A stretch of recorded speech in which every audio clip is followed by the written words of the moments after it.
Chapter 18 on Lamas, advocating the Glug to pacify the Mongolians. Let's briefly interpret the article on Lamas. At the beginning of this article, the provenance of the term Lama is explained as following. Buddhism originated from Hindu, spread to the east until it reached to the Western vessels. Monks of the Western vessels were said to be called Lama. Term Lama was not recorded in Book of Han.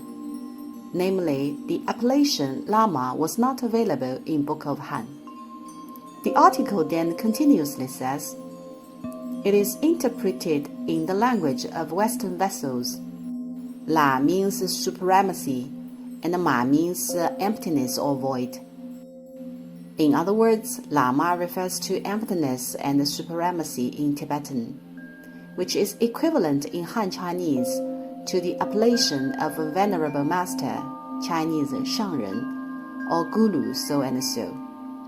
The Qianlong Emperor substantially interpreted the term Lama by means of Chan of Buddhism, as the notions of emptiness and supremacy are both the ideology derived from Chan.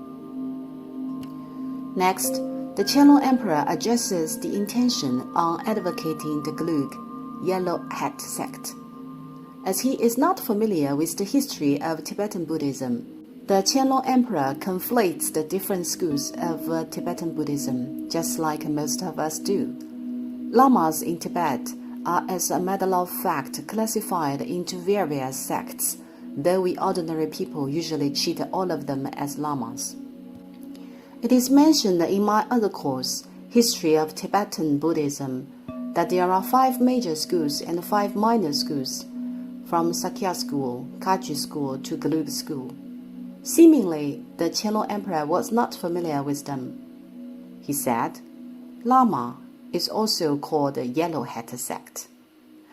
Well, he made no efforts to attribute all lamas to the Yellow Hat sect, which meant he looped the other schools like Mingma, Red sect, Kagyu, White sect, Sakya, Striped sect, into lamas.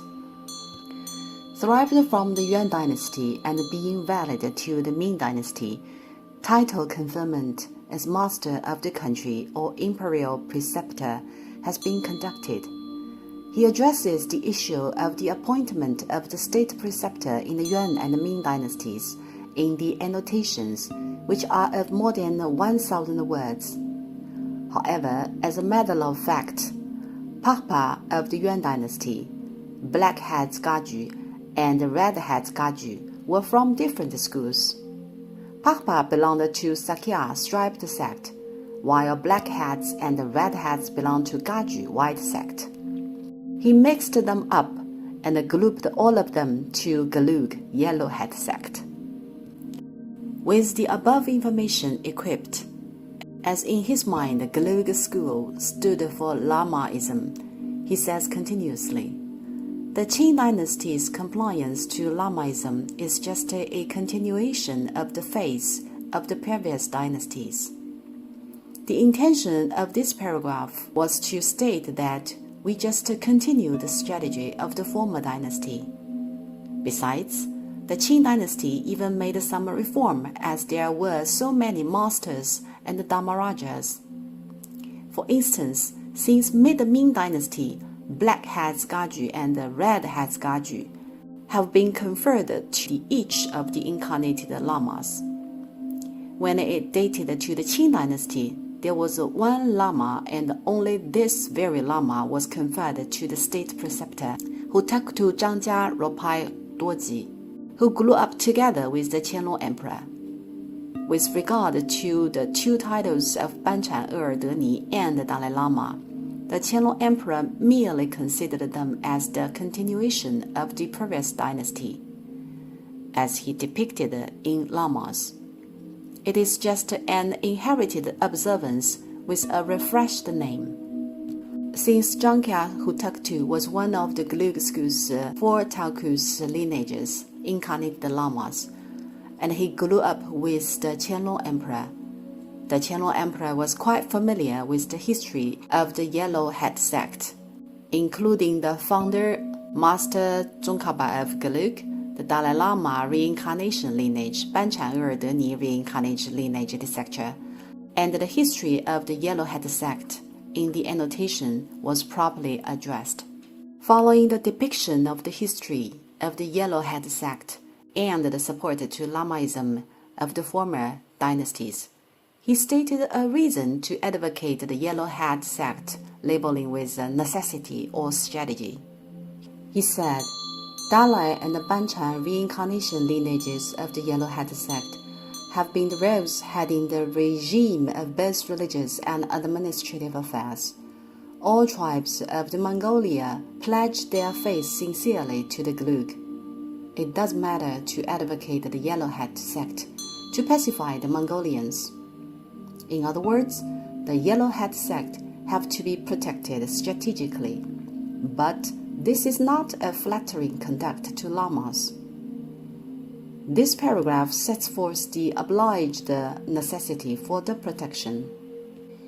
The utmost important strategy of this paragraph keynotes the words to advocate the Yellow Hat sect to pacify the Mongolians, though self-contradiction is implied. Since on one hand, the emperor says, I am advocating the Yellow Hat sect because the Mongolians have the sincere faith on Lamaism, and I value the importance of pacifying the Mongolians. This means I have to protect you. It is beyond the issue of religion, and this differs from the flattering attitude of the Yuan dynasty, right? On the other hand, he addresses, as all Mongolian tribes have faith on Lamaism, this is not a trivial matter to advocate the Yellow Hat sect to pacify the Mongolians. Thus, it is not sensible not to protect them. This is my reason of reluctance. Contradictory, I don't flag the lamas as the Yuan dynasty did. Consequently, starting from the Qing dynasty and onwards, the third Zhangjia Hutuktu was conferred to the state preceptor, and he was the only authorized one, no others otherwise. As far as the Zhangjia Hutuktu lineage is concerned, when it dated the second Zhangjia Hutuktu, he was a close friend to the Yonghe emperor. He chambered in Songzhu Temple, and they often debated on Buddhist doctrines. It is well known that the Yonghe emperor himself is proficient in Buddhist doctrines. Upon his reincarnation, the Yonghe emperor played the role of the foster father of the third Zhangjia. After the reincarnation of the second Zhangjia, wars were on in the West. The Yonghe emperor issued an edict to Niangen Yao to find the reincarnated Lama, the third Zhangjia. And finally, the third Zhangjia was found and escorted to the flourishing city, Beijing. Well, being a childish teenager, he was then sent to the East Academy to study together with the Prince Hongli, later the Qianlong Emperor. In other words, the third Zhangjia and the Qianlong Emperor grew up side by side in the East Academy. And upon Zhangjia turned to the age of 17, the Yonghe Emperor conferred him as the state preceptor immediately. From this series of detail, we may tell that the Yonghe Emperor believed in reincarnation. In addition to his personal faith, the conferring also relates his firm attachment between the third Zhangjia and the two emperors. After all, the third Zhangjia had the brotherly friendship with the Qianlong Emperor. The first half of On Lamas mainly points out the kernel reason to advocate the Yellow Hat sect, which is to pacify the Mongolians. This really matters, and this very strategy has to be protected. This reason stresses the strategic status of the religious policy of to advocate the Yellow Hat sect on national safety issue. The status is named. It truly anchors to something of importance. If something is put atop the level of national safety, it indeed matters.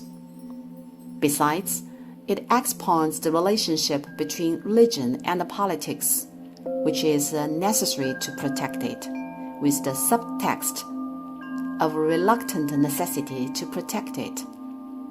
This is essentially a political self-justification. Whom is this word reluctance to be conveyed to? To the Han Chinese throughout the imperial land, because the Confucianism has been valued as the orthodox to rule China for 20 years since the Qing dynasty holds the throne upon entering the Shanhai Pass, right? We Chinese esteem whoever embraces the Confucianism legally authorized of the regime. However, there is paradox between the Buddhism and the Confucianism in theory. So is the Tibetan Buddhism. Thus, the political interpretation is a must, right? Now that you value the Confucianism as the orthodox, logically you should advocate the Han Chinese Buddhism if you want to promote one. Why should you advocate the Tibetan Buddhism? That's why it is called a political self-justification, by adopting phrases like, we have to, it is reluctantly necessary to do so. Plus, this is not to follow the steps of the Yuan dynasty that showed so much adulation. These are the main contents of the first half of On Lamas, the importance and the reason of the religious policy. Then how about the second half of On Lamas?